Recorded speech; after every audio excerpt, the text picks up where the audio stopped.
What is up, comic book fans, readers, collectors, cover lovers?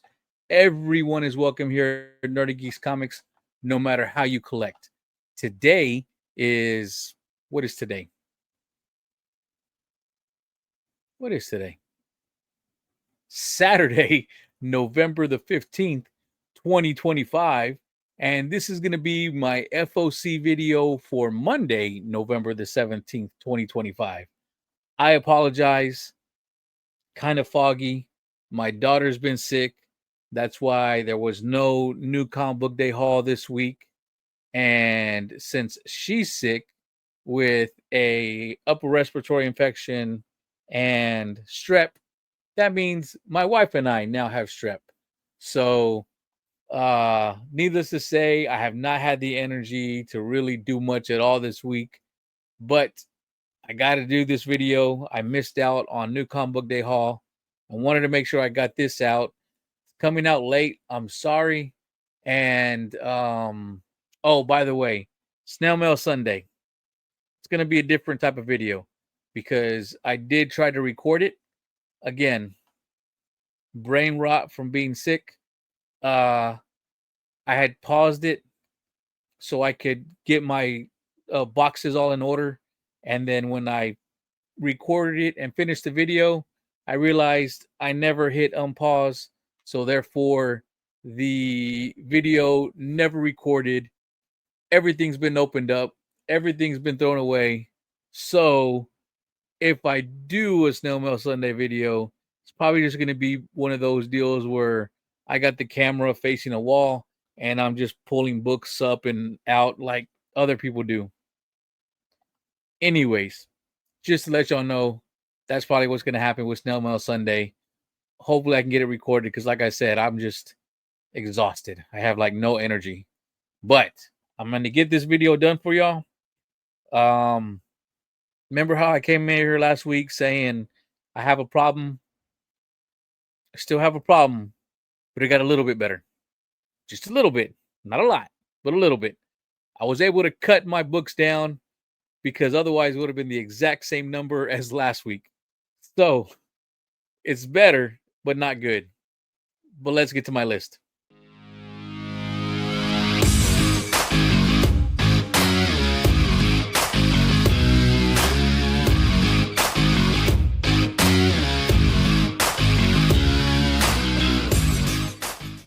All right, guys. So like I said, this is my FOC video for Monday, November the 17th, 2025. So if you see any covers on here that you like or any books that might interest you, make sure you put in your pre-orders with your LCSs or your online comic shops, wherever you order. Let's get to my list. First off, we have Absolute Superman number 14. This is cover A by Rafa Sandoval. And hopefully we're finally going to get the showdown between Superman and Ra's al Ghul. The last issue was a really good issue. However, well, I don't want to spoil anything, but let's just say we lost a character that I really started to like, that I wasn't sure if I was going to at the beginning. If there's any way to bring that character back, it would be amazing, but we'll find out.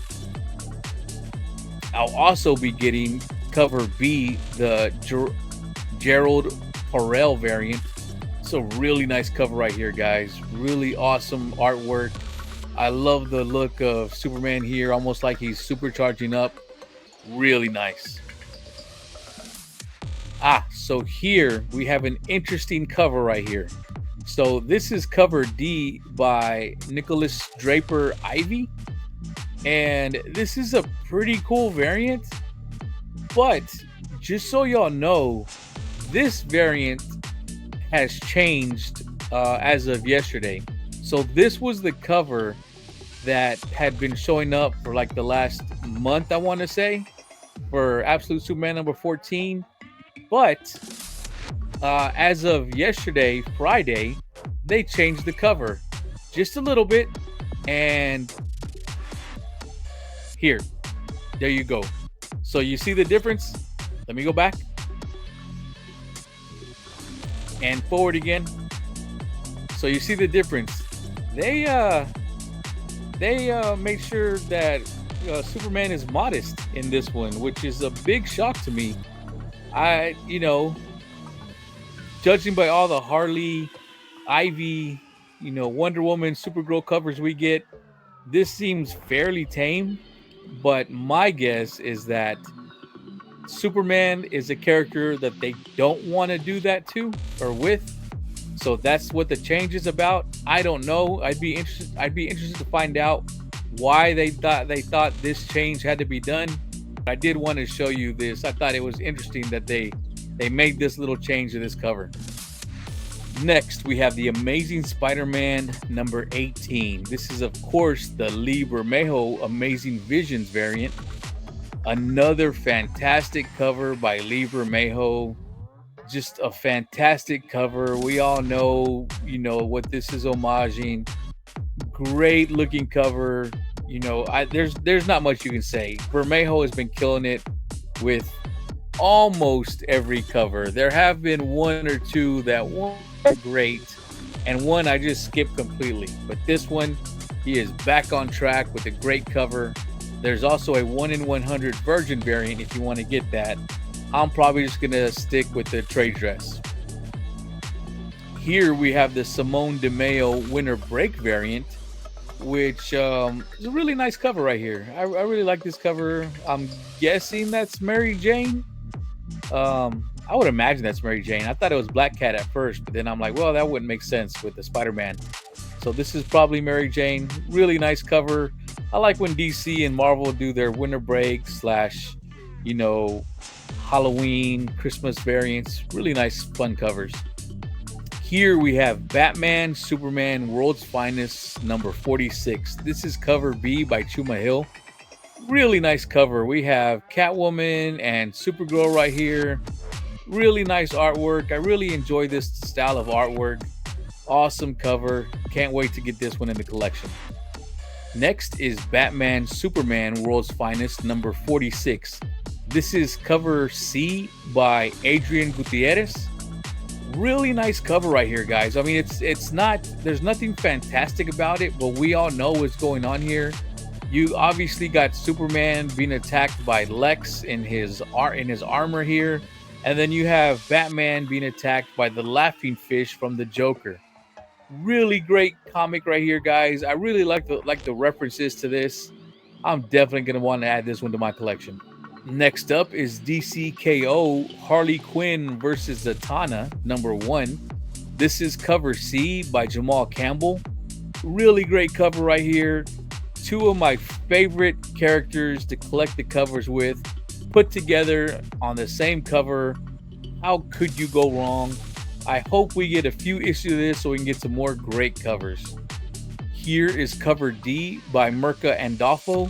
Again, another fantastic cover. You have Harley and Zatanna here. Really nice artwork. Definitely going to want this one. And here is cover E, the David Nakayama variant. And how could you go wrong with David Nakayama doing artwork of Harley and Zatanna on the same cover? Really nice. I love how Harley's trying to tell her off and Zatanna does her little magic spell, and you see Harley's bat turn into butterflies. Really fantastic cover. Up next, we have Exquisite Corpses number 8. This is cover A by Michael Walsh. I am still enjoying this series, guys. We're getting close to the end. If it is going to be 12 issues, which is, I believe, what the original run was supposed to be. So we're getting really close. But it's been a really fun story so far. There have been maybe 1 or 2 issues that were a little bit on the low, but overall, the story has just been great, and I'm looking forward to finishing this off. And of course, I got to pick up cover C, the Michael Walsh collectible card variant. So we just have a little bit different color variant from cover A, but of course, these are the ones that are polybagged and have the collector's cards inside. And unfortunately, guys, my luck has really dried up. With the first 2 issues, I was able to pick up the foil card with both of those, and the last 5 have all been the regular ones. I haven't seen another foil card since. Hopefully my luck turns around and I can pick them up here, but we'll find out. I will also be picking up cover D, the stealth variant. Really nice artwork right here, guys. I love the look of this cover. It looks really great. You got 13 from the 13 families of the 13 original colonies. You have one of the competitors here. I forget who this was. Massachusetts? Was this Massachusetts? I don't remember, guys. I know it was the older lady who recruited him. We've only seen him like in the first issue and then, you know, here and there and others, but we haven't really seen him do much. So looking forward to seeing him really get to go to work. And up next, we have Ghost Pepper number 6. This is cover A by Ludo Lullaby. Really great cover right here, guys. I am still enjoying this. I'm going to have to go back and give book 1 another read because as I've told y'all before, many times I'm sure, I did not like issue number 1. I didn't like the way the storytelling worked out. I felt like they just threw too much at you and I couldn't tell what was really going on. I understand that they were trying to do world building, but to me, they didn't do a great job of it. But there was a lot of interesting enough things happening that I went ahead and gave number 2 a shot, and I'm so glad I did because 2 through 5 have been just fantastic reads and all the covers have been amazing. So I'm glad I kept up with this. So this just goes to show you, just because issue 1 wasn't great doesn't mean you just jump off the book, because sometimes they can get really good after that. I will also be picking up cover B, the Carmine Di Giandomenico. Oof, I'm pretty sure I butchered the hell out of that name. Ooh, that was long. And as a dyslexic, that is a hard name to read. But anyways, guys, we got another great cover right here. We have our, I'm not sure if she's our main protagonist or if it's Ash. Considering she's on all the covers, I want to say it's Loloy who is our main protagonist, since it's called Ghost Pepper and she's the one that actually cooks with the ghost peppers.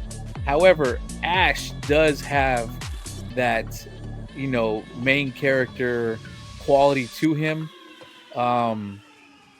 But I'm pretty sure they also put her on the covers because they're pretty sure that she's going to sell more covers than Ash.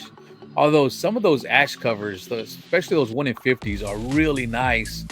But those are just hard to get because this, despite the fact that this seems to be selling fairly well, my comic shop never gets the 1 in 50s. They just don't sell enough. So those are really hard to get. But there's some really great Ash covers. So if you've been able to get your hands on some of those 1 in 50s for Ghost Peppers, congratulations, because those are some fantastic covers. Speaking of ratios, I am also going to be picking up the cover C 1 in 10 Fred Pham Chung variant. We have your action figure variant right here of what I was just speaking about, Ash. Really great cover. I normally don't pick these up, but since it's Ghost Pepper, I'm going to go ahead and get it. I will also be picking up cover D, the 1 in 25 Patricia Martin Samaniego variant. Really cool artwork right here. It's very artistic. I mean, this is a very different type of cover for this series, but I really like it. You can tell your characters in here. Really nice cover. Yes, definitely going to be wanting this one. Up next, we have Harley and Ivy, Life and Crimes number 2. This is cover B by Lyrics Lee. Hey, that rhymed. Anyways, great cover right here by Lyrics Lee. Always great to have Harley and Ivy together on a cover. And when I had told y'all about issue number 1 that there was a ton of variants, but there weren't a lot of fantastic variants, issue 2 made up for that because there are a couple of these books that I really like. Here we have cover C, the Mahmoud Asrar variant. I hope I said that right. And hopefully you're getting a cover right here. If not, you're just seeing the cover coming soon. Asrar is one of those artists that I feel comfortable enough where I'm going to go ahead and pre-order it because he does really good work. Hopefully it's as good as I imagine. If not, well, it's Harley and Ivy. Let's be honest, it's hard to mess that up, even though I feel like they did a little bit in issue 1. But I'm going to go ahead and give them a shot. Here we have cover D, the Edgecur variant.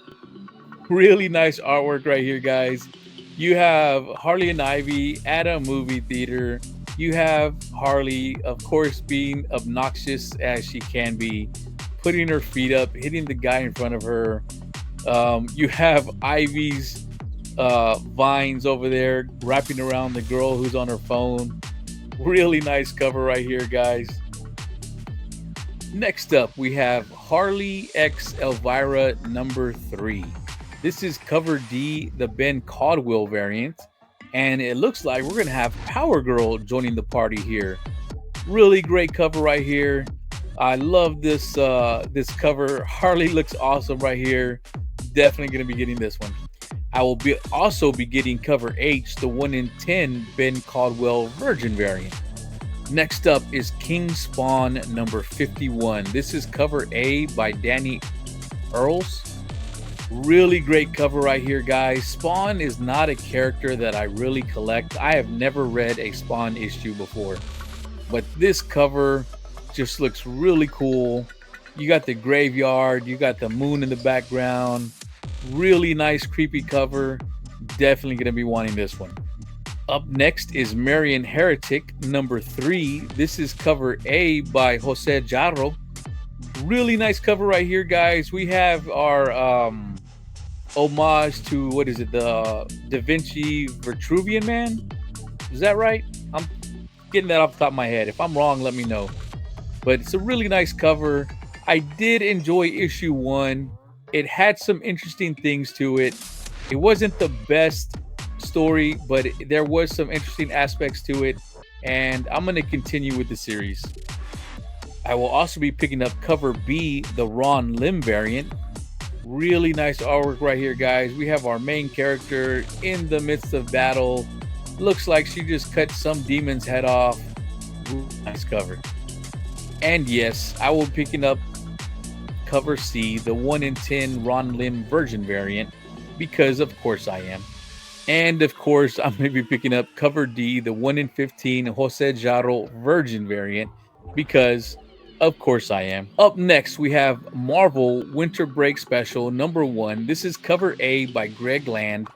And we have Storm, we have Emma Frost, we have Rogue, Nightcrawler, and then of course we have Deadpool popping in, making sure he gets in that picture. Really nice cover right here, guys. I'll also be picking up the 1 in 25 Lyrics Lee variant. You have Rogue and Gambit right here, the Lovebirds. Honestly, my favorite couple in all of Marvel is Gambit and Rogue. I love how dedicated they are to each other. They both love each other, without any doubt in either of their minds. Really fantastic cover. Definitely want this one. Here we have the Nicoletta Baldari variant. Really nice cover of Black Cat right here. I want to say I had this on last week's FOC. It must have been pushed back because I could have sworn this was on last week's. But definitely going to be wanting this one. So of course, I'm going to FOC this one. Up next is Marvel Zombies Red Band number 4. This is cover A by Greg Land.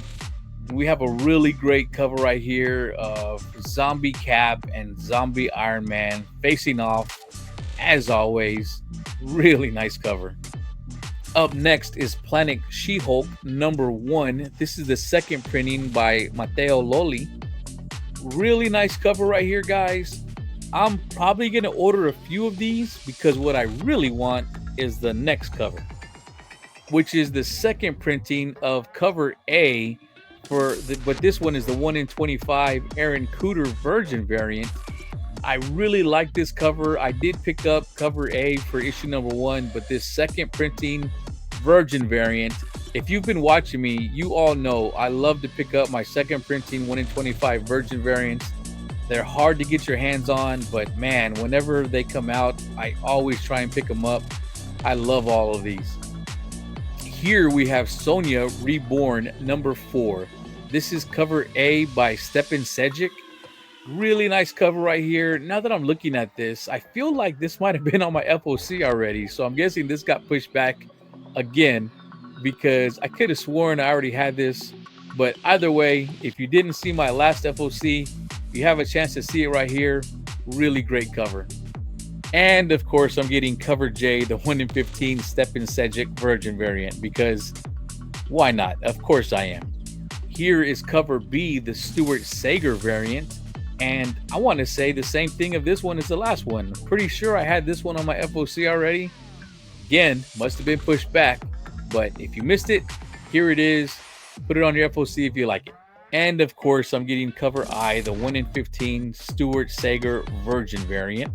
Up next is a new number 1. We have Sorcerer Supreme Scarlet Witch. This is the Rose Besh variant. So there's a lot of different variants to this issue, guys, from a ton of artists that everybody loves. This is the one that really caught my eye. This is the one I'm gonna pick up for sure. If I see one on New Comic Book Day and it just really pops out at me more than it did on screen, because you know sometimes they don't look that great when you see them on your screen, but then when you actually see them in hand, they look way better. Maybe some of those will pop out and I'll go ahead and pick them up on New Comic Book Day, but this one for sure I want to put on my FOC.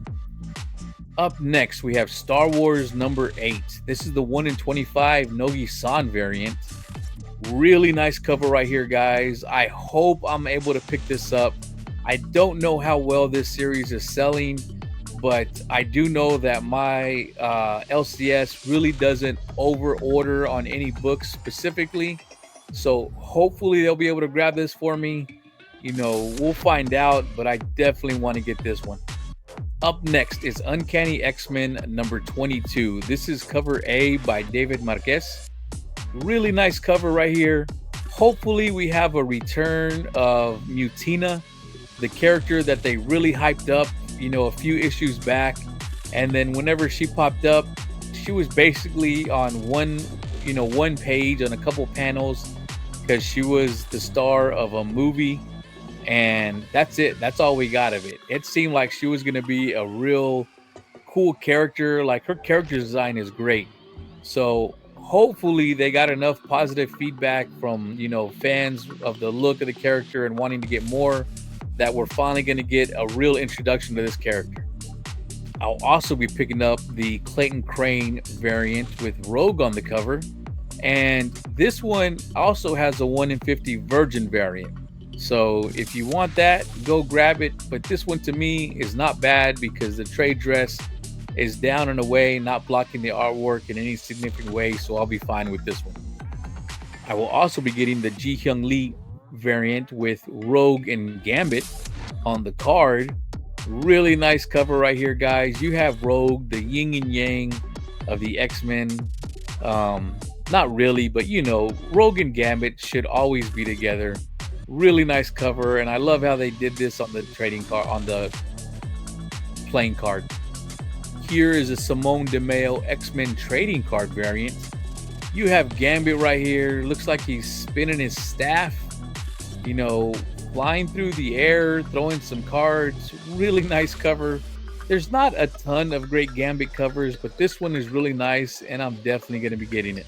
Up next is Viking Moon number 3. This is cover A by Marcelo Fruzen. Really great cover right here, guys. Again, they did change the color in the background. Like I said, the first one was blue. I forget what the second one was. Now we have a green background. I do like how they're changing that up. And I love the look of this werewolf right here. And it looks like our Viking is protecting one of his people. Really great cover right here. Next up is Wonder Woman number 28. This is cover B by David Nakayama. Really great cover right here, guys. David Nakayama has just been putting out tons of great work over the last few years. All of his covers are great. I feel like he's not underrated, but I feel like a lot of his covers do go under the radar because he just puts so much out that we're just used to him putting up great covers that unless he does something really spectacular, nobody really says much about him, but he just keeps putting out great work. Time for the totals. All right, guys. So now it's time to see how well I did on my keeping my FOC down while also still getting the covers I really like. So this week we had 13 DC pulls. So another decent week for DC Comics. Another great week for indies. As always, my indie books always outnumber DC and Marvel, and oftentimes they double it. 17 indies. And Marvel with the big week with 14 issues that I'm pulling. So another really nice week for Marvel. 10 ratios. So again, another big ratio week. It's probably why if you ever watch the Comic Vet, and whenever I'll be on or I'll comment, Chris likes to say Nerdy Geek, the king of ratios, because I do like to get my ratios. But as I've told y'all, I'm trying to stay away from those 1 in 50s and 1 in 100s. But most of my ratios are 1 in 25 and unders. Those don't hit the wallet nearly as bad. Those 1 in 50s aren't too bad, but it's got to be a really special issue for me to grab it. And those 1 in 100s, those just, oh man, those are just too expensive. They rarely hold that value. So I've really had to cut back on those. And in total, I had 44 comics on my FOC list that I showed on this video, which is a lot better than last week's 51. A little better, but still better than last week, but I still got a lot of stuff that I wanted. So everyone, I appreciate y'all watching. Please hit the like and subscribe, click the bell for notifications, and follow my future shows. Tuesdays is Red Shirts, which is a live show where we talk about Star Trek. Wednesday is my new comic book day haul, which I didn't have this week because, again, I've been sick. My daughter's been sick and my wife has been sick. So I just didn't have the energy or the time to do it. I'm sorry. Friday is Off the Shelf, a live stream where we show off our books that we got over the week. We play Jeopardy. We talk comic books. Just a fun time. Friday or Saturday, like today, is my FOC video, which you just watched. Sunday is my Snail Mail Sunday. It's my unboxing of everything that I received over the last week. And Sunday night is the Other Comic Show, which is, again, a live show where we review 3 to 4 comics that we've read over the week. We go over the FOC list for that coming Monday, Bruce's FOC list. He'll also show off his favorite comic covers of the upcoming new comic day. It's just a nice way to end the weekend before the madness of Monday comes about and a new work week. So once again, guys, if you made it all the way to here, thank you so much for watching. Please hit the like and subscribe. And as always, thank you very much for watching, and I'll see y'all next time.